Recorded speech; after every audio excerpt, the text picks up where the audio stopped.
கர்த்தராகிய இயேசு கிறிஸ்துவின் பரிசுத்த நாமம் மகிமைப்படுவதாக. இன்றைக்கான வேத பகுதி 1 ராஜாக்கள் 4 முதல் 6 அதிகாரம் வரைக்கும் வாசிக்க கேட்போம். இந்த வேத வாக்கியங்களை வாசிக்கிறவனும் கேட்கிறவர்களும் அதன்படி கை கொண்டு நடக்கிறவர்களும் பாக்கியவான்கள். வாசிப்போம். ராஜாவாகிய சாலமோன் சமஸ்த இஸ்ரவேலின் மேலும் ராஜாவாக இருந்தான். அவனுக்கு இருந்த பிரபுக்கள்: சாதோக்கின் குமாரன் ஆகிய அசரியா பிரதான மந்திரியாக இருந்தான். சீசாவின் குமாரராகிய ஏலிஹோரேப்பும் அகியாவும் சம்பிரதிகளாக இருந்தார்கள். அகிலூதின் குமாரன் யோசபாத் மந்திரியாக இருந்தான். நாத்தானின் குமாரன் அசரியா மணியக்காரரின் தலைவனாக இருந்தான். நாத்தானின் குமாரன் சாபூத் ராஜாவின் பிரதானியும் இஷ்டனுமாக இருந்தான். அகீசார் அரமனை விசாரிப்புக்காரனும் அப்தாவின் குமாரன் அதோனிராம் பகுதி விசாரிப்புக்காரனுமாக இருந்தான். ராஜாவுக்கும் அவன் அரமனைக்கும் வேண்டிய உணவுப் பொருள்களை சேகரிக்கிற 12 மணியக்காரர் சாலமோனுக்கு இஸ்ரவேல் தேசம் அங்கும் வைக்கப்பட்டிருந்தார்கள். அவர்கள் மாதத்துக்கு ஒவ்வொருவராக வருஷம் முழுவதும் பராமரித்து வந்தார்கள். அவர்கள் நாமங்களாவன: ஊரின் குமாரன், இவன் எப்ராயிம் மலைதேசத்தில் இருந்தான். தெக்கேரின் குமாரன், இவன் மாக்காத்சிலும் சால்பீமிலும் பெத்சிமேசிலும் ஏலோன் பெத்தானானிலும் இருந்தான். ஏசீதின் குமாரன், இவன் அறுபோத்தில் இருந்தான். சோகோவும் எப்பேர் சீமை அனைத்தும் இவன் விசாரிப்பில் இருந்தது. அபினதாபின் குமாரன், இவன் தோரின் நாட்டுப்புறம் அனைத்திற்கும் விசாரிப்புக்காரனாக இருந்தான். சாலமோனின் குமாரத்தி ஆகிய தாபாத் இவனுக்கு மனைவியாக இருந்தாள். அகிலூதின் குமாரன் ஆகிய பானா இவன் விசாரிப்பில் தானாகும் மெகிதோவும் சத்தனாவுக்கு பக்கமாகவும் எஸ்ரேலுக்கு கீழாகவும் பெத்சயான் தொடங்கி ஆபேல் மெகொல்லா மட்டும் எக்மேயாமுக்கு அப்புறம் மட்டும் இருக்கிற பெத்சயான் அனைத்தும் இருந்தது. கேபேரின் குமாரன், இவன் கீலேயாத்தில் உள்ள ராமோத்தில் இருந்தான். கீலேயாத்தில் உள்ள மனாசேயின் குமாரன் ஆகிய யாவீரின் கிராமங்களும் மதில்களும் வெண்கல தாழ்பால்களும் உள்ள பாஷான் தேசத்தினுடைய 60 பெரிய பட்டணங்கள் உள்ள அர்கோப் சீமையும் இவன் விசாரிப்பில் இருந்தது. இத்தோவின் குமாரன் அகினதாப், இவன் மக்னாயிமில் இருந்தான். அகிமாஸ், இவன் நப்தலியில் இருந்தான். இவன் சாலமோனுக்கு இருந்த ஒரு குமாரத்தி ஆகிய பஸ்மாத் என்பவளை விவாகம் பண்ணினான். ஊசாயின் குமாரன் பானா, இவன் ஆசேரிலும் ஆலோத்திலும் இருந்தான். பர்வாவின் குமாரன் யோசபாத், இவன் இசக்காரில் இருந்தான். ஏலாவின் குமாரன் சீமேயி, இவன் பென்யமீனில் இருந்தான். ஊரியின் குமாரன் கேபர், இவன் எமோரியரின் ராஜாவாகிய சீகோனுக்கும் பாசானின் ராஜாவாகிய ஓகுக்கும் இருந்த தேசமாகிய கீலேயாத்து தேசத்தில் இருந்தான்.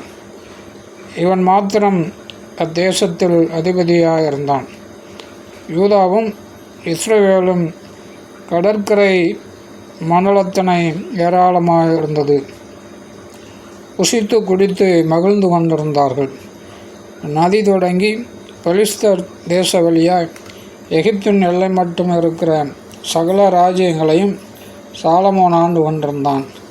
அவர்கள் சாலமோனுக்கு காணிக்கைகளை கொண்டு வந்து அவன் உயிரோடு இருந்த நாளெல்லாம் அவனை சேவித்தார்கள். நாள் ஒன்றிற்கு சாலமோனுக்கு செல்லும் சாப்பாட்டு செலவு 30 மரக்கால் மெல்லிய மாவும் 60 மரக்கால் மாவும் அலை மான்களையும் வெளிமான்களையும் வரையாடுகளையும் கொழுமையான பறவைகளையும் தவிர கொழுக்கப்பட்ட 10 மாடுகளும் மேய்ச்சலில் இருந்து வந்த 20 மாடுகளும் 100 ஆடுகளுமா. நதிக்கு இப்புறத்தில் இருக்கிற திப்ஷா முதற்கொண்டு ஆஷா மட்டுமுள்ளவைகள் எல்லாவற்றையும் நதிக்கு இப்புறத்திலுள்ள சகல ராஜாக்களையும் ஆண்டு வந்தான். அவனை சுற்றி எங்கும் சமாதானமாய் இருந்தது. சாலமோனுடைய நாளெல்லாம் தான் துவக்கி பேர்சபா மட்டும் யூதாவும் இஸ்ரவேலும் அவரவர் தங்கள் தங்கள் திராட்சைச் செடியின் நிழலிலும் தங்கள் தங்கள் அத்திமரத்தின் நிழலிலும் சுகமாய் குடியிருந்தார்கள். சாலமோனுக்கு 4000 இரத குதிரையாலயங்களும் 12000 குதிரை வீரரும் இருந்தார்கள்.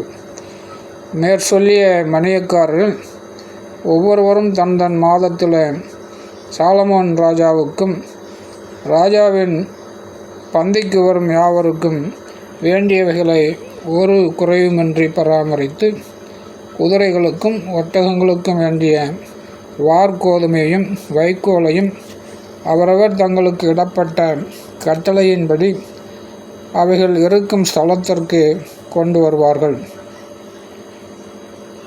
தேவன் சாலமோனுக்கு மிகுதியான ஞானத்தையும் புத்தியையும் கடற்கரை மனோலத்தனையான மனோவிருத்தியையும் கொடுத்தார். சகல கிழக்கத்தி புத்திரரின் ஞானத்தையும் எகிப்தியரின் சகல ஞானத்தையும் பார்க்கலும் சாலமோனின் ஞானம் சிறந்ததாயிருந்தது. அவன் எஸ்ராகியனாகிய ஏத்தானிலும் ஏமான் கல்கோல் தர்தா என்னும் மாகோலின் குமாரரிலும் மற்ற எல்லா மனுஷரிலும் ஞானவானாயிருந்தான். சுற்றிலும் இருந்த சகல ஜாதிகளிலும் அவன் கீர்த்தி பிரபலமாயிருந்தது. அவன் 3000 நீதிமொழிகளை சொன்னான். அவனுடைய பாட்டுகள் 1005. லீபனோனில் இருக்கிற கேதுரு மரங்கள் முதற்கொண்டு சுவரில் முளைக்கிற ஈசோப்பு பூண்டு வரைக்கும் உள்ள மரமுதலிய தாவரங்களை குறித்தும் மிருகங்கள், பறவைகள், ஊரும் பிராணிகள், மச்சங்கள் ஆகிய இவைகளை குறித்தும் வாக்கியங்களை சொன்னான். சாலமோனின் ஞானத்தை குறித்து கேள்விப்பட்ட பூமியின் சகல ராஜாக்களிடத்திலுமிருந்து நானா ஜாதியான ஜனங்களும் அவனுடைய ஞானத்தை கேட்கிறதற்கு வந்தார்கள். ஆமேன். 5ஆம் அதிகாரம். சாலமோனை அவனுடைய பிதாவின் ஸ்தானத்தில் ராஜாவாக அபிஷேகம் பண்ணினார்கள் என்று தீருவின் ராஜாவாகிய ஈராம் கேள்விப்பட்டு தன் ஊழியக்காரரை அவனிடத்தில் அனுப்பினான்.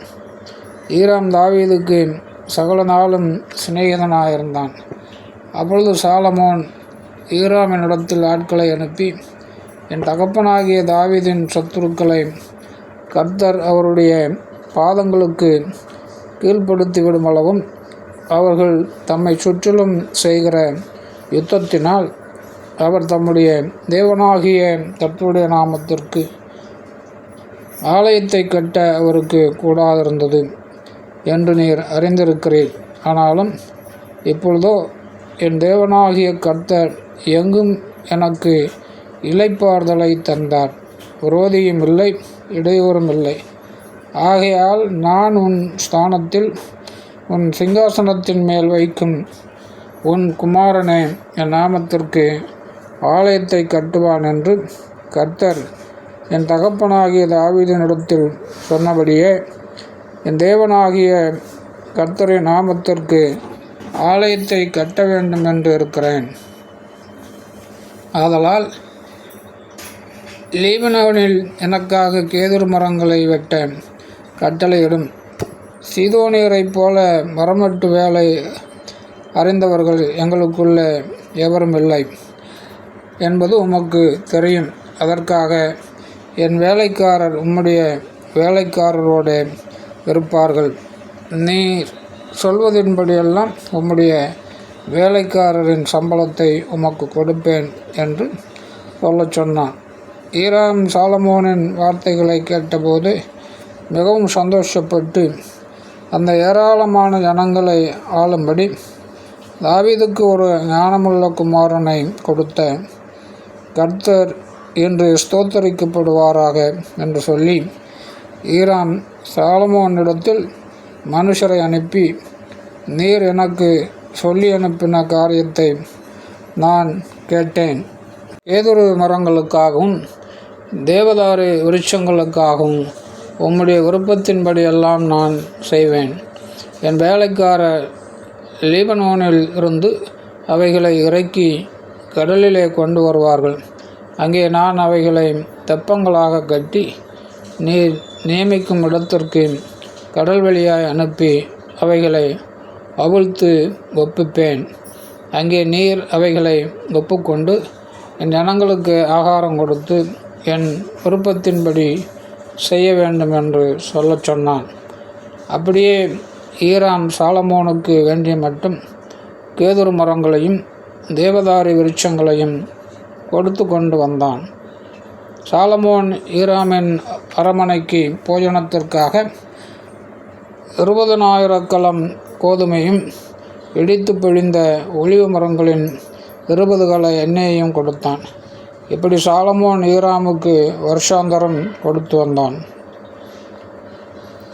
கர்த்தர் சாலமோனுக்கு சொல்லியிருந்தபடியே அவனுக்கு ஞானத்தை தந்தருளினார். ஈராமுக்கும் சாலமோனுக்கும் சமாதானம் உண்டாயிருந்து இருவரும் உடன்படிக்கை பண்ணி கொண்டார்கள். ராஜாவாகிய சாலமோன் இஸ்ரவேலர் எல்லாரிலும் ஊழியத்துக்கு 30,000 அமைஞ்ச ஆட்களை பிடித்தான். அவர்களில் ஒவ்வொரு மாதத்திற்கு 10,000 பேரை மாற்றி மாற்றி லீபனோனுக்கு அனுப்பினான். அவர்கள் 1 மாதம் லீபனோனிலும் 2 மாதங்கள் தங்கள் வீடுகளிலும் இருப்பார்கள். அதோனிராம் அந்த அமைஞ்ச ஆட்களின் மேல் விசாரிப்புக்காரனாயிருந்தான். சாலமோனிடத்தில் சுமை சுமக்கிறவர்கள் 70,000 பேரும், மலைகளில் மரம் வெட்டுகிறவர்கள் 80,000 பேரும். இவர்களை தவிர வேலையை விசாரித்து வேலையாட்களை கண்காணிக்கிறதற்கு தலைமையான விசாரிப்புக்காரர் 3,300 பேரும் இருந்தார்கள்.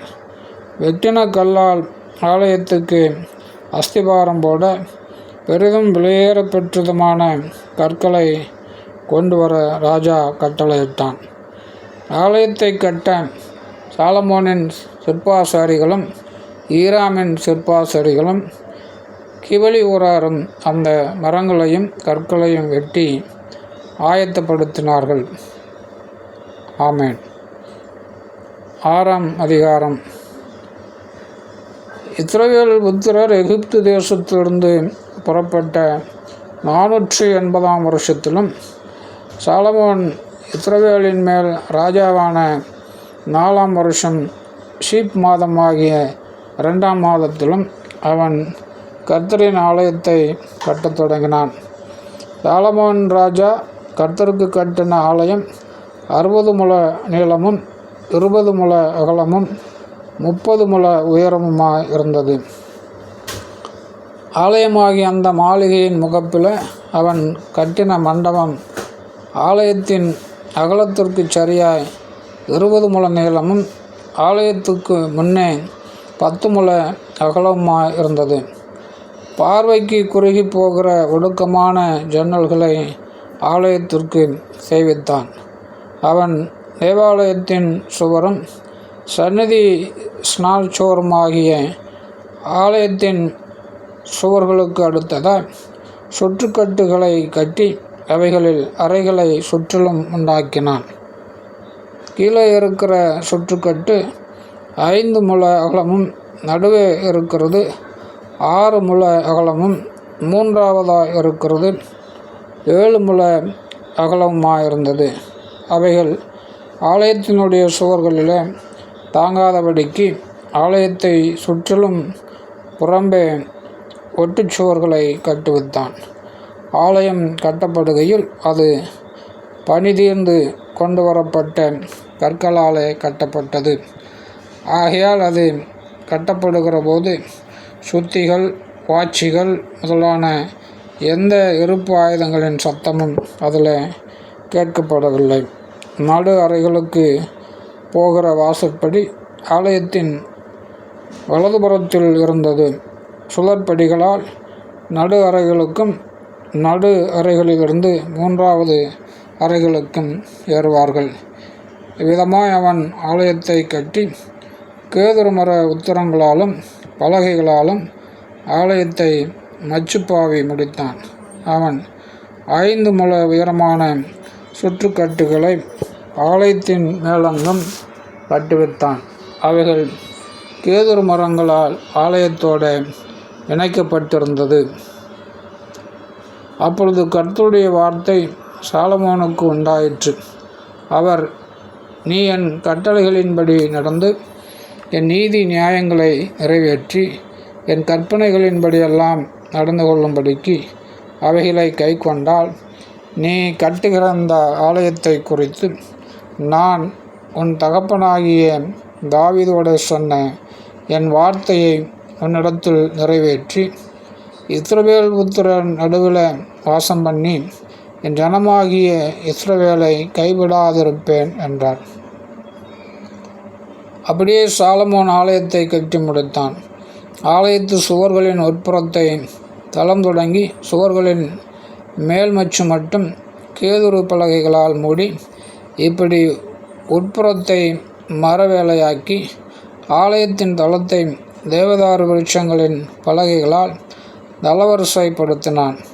தளவரிசை தொடங்கி சுவர்களின் உயரம் மட்டும் ஆலயத்தின் பக்கங்களை தொடர்ந்திருக்கிற 20 முழ நீளமான மறைப்பையும் கேதுரு பலகைகளால் உண்டாக்கி உட்புறத்தை மகா பரிசுத்தமான சந்நிதி ஸ்தானமாக கட்டினான்.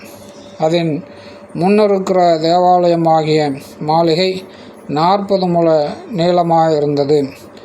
ஆலயத்திற்குள் இருக்கிற கேதுரு மரங்களில் மொக்குகளும் மலர்ந்த பூக்களுமான சித்திர வேலை செய்திருந்தது. பார்வைக்கு ஒரு கல்லாகிலும் காணப்படாமல் எல்லாம் கேதுரு மரமாய் இருந்தது. கர்த்தருடைய உடன்படிக்கை பெட்டியை வைக்கிறதற்கு ஆலயத்துக்குள்ள சந்நிதி ஸ்தானத்தை ஆயத்தப்படுத்தினான். சந்நிதி ஸ்நானம் முன்புறம் மட்டும் 20 முழ நீளமும் 20 முழ அகலமும் 20 முழ உயரமுமாய் இருந்தது. அதை பசும்பொன் தகட்டால் மூடினான். கேதுரு மர பலிபீடத்தையும் அப்படியே மூடினான். ஆலயத்தின் உட்புறத்தை சாலமோன் பசும்பொன் தகட்டால் மூடி சந்நிதி ஸ்தானத்தின் மறைப்புக்கும் பொன் சங்கிலிகளை குறுக்கே போட்டு அதை பொன் தகட்டால் மூடினான். இப்படி ஆலயம் முழுவதும் கட்டித்தீரும் மட்டும் அவன் ஆலயம் முழுவதையும் பொன்தகட்டால் மூடி சந்நிதி ஸ்தானத்திற்கு முன்பாக இருக்கிற பலிபீடத்தை முழுவதும் பொன்தகட்டால் மூடினான். சந்நிதி ஸ்தானத்தில் ஒலிவ மரங்களால் 2 கேருபீன்களை செய்து வைத்தான். ஒவ்வொன்றும் 10 முழ உயரமாயிருந்தது. கேருபீனுக்கு இருக்கிற ஒரு செட்டை 5 முழமும் கேருபீனின் மற்ற செட்டை 5 முழமுமாய், இப்படி ஒரு செட்டையின் கடைசி முனை தொடங்கி மற்ற செட்டையின் கடைசி முனை மட்டும் 10 முழமாய் இருந்தது. மற்ற கேருபீனும் 10 முழமாய் இருந்தது. 2 கேருபீன்களும் ஒரே அளவும் ஒரே திட்டமுமாய் இருந்தது. ஒரு கேருபீன் 10 முழ உயரமாயிருந்தது. மற்ற கேருபீனும் அப்படியே இருந்தது. அந்த கேருபீன்களை உள் ஆலயத்தில் வைத்தான். கேருபீன்களின் செட்டைகள் விரித்திருந்ததனால் ஒரு கேருபீனின் செட்டை ஒரு பக்கத்து சுவரிலும் மற்ற கேருபீனின் செட்டை மறுபக்கத்து சுவரிலும் தொடத்தக்கதாக இருந்தது. ஆலயத்தின் நடுமையத்தில் அவைகளின் செட்டைகள் ஒன்றோடொன்று தொடத்தக்கதாக இருந்தது. அந்த கேருபீன்களை பொன்தகட்டால் மூடினான். ஆலயத்தின் சுவர்களை எல்லாம் அவன் சுற்றிலும் உள்ளும் புறம்புமாக கேருபீன்களும் பேருந்துகளும் மலர்ந்த பூக்களுமான சித்திரங்களும் கொத்து வேலைகளும் ஆக்கினான். உள்ளும் புறம்புமாயிருக்கிற ஆலயத்து தளவரிசையும் பொன்தகட்டால் மூடினான். சந்நிதி ஸ்தானத்தின் வாசலுக்கு ஒலிவ மரங்களால் இரட்டை கதவுகளை செய்தான். மேல் சட்டமும் நிலைகளும் மறைப்பின் அளவில் 5ல் 1 பங்காயிருந்தது. ஒலிவ மரமான அந்த இரட்டை கதவுகளில் அவன் கேருபேன்களும் பேருந்துகளும் மலர்ந்த பூக்களுமான சித்திரங்களை செய்து அந்த கேருபேன்களிலும் பேருந்துகளிலும் பொன் பதியத்தக்கதாய் பொன்தகட்டால் மூடினான். இப்படி தேவாலயத்தின் வாசலுக்கும் ஒலிவமர நிலைகளைச் செய்தான். அது சுவரளவில் 4 பங்காய் இருந்தது. அதன் 2 கதவுகளும் தேவதாரி பலகைகளால் செய்யப்பட்டிருந்தது. ஒரு கதவுக்கு 2 மடிப்பு பலகைகளும் மற்ற கதவுக்கு 2 மடிப்பு பலகைகளும் இருந்தது. அவைகளில் கேருபேன்களும் பேருந்துகளும் மலர்ந்த பூக்களுமான சித்திர வேலையை செய்து சித்திரங்களுக்கு சரியாக செய்யப்பட்ட பொன்தகட்டால் அவைகளை மூடினான். அவன் உட்பிரகாரத்தை 3 வரிசை வெட்டின கற்களாலும் 1 வரிசை கேதுரு பலகைகளாலும் கட்டினான். 4ஆம் வருஷம் சீப் மாதத்தில் கர்த்தருடைய ஆலயத்துக்கு அஸ்திவாரம் போட்டு 11ஆம் வருஷம் பூல் என்னும் 8ஆம் மாதத்தில் அந்த ஆலயம் முழுவதும் சகல சட்டத்திட்டத்தின்படியே 1 பங்கும் குறையாமல் கட்டி தீர்ந்தது. அவன் அதை கட்டி முடிக்க 7 வருஷம் சென்றது. ஆமென்.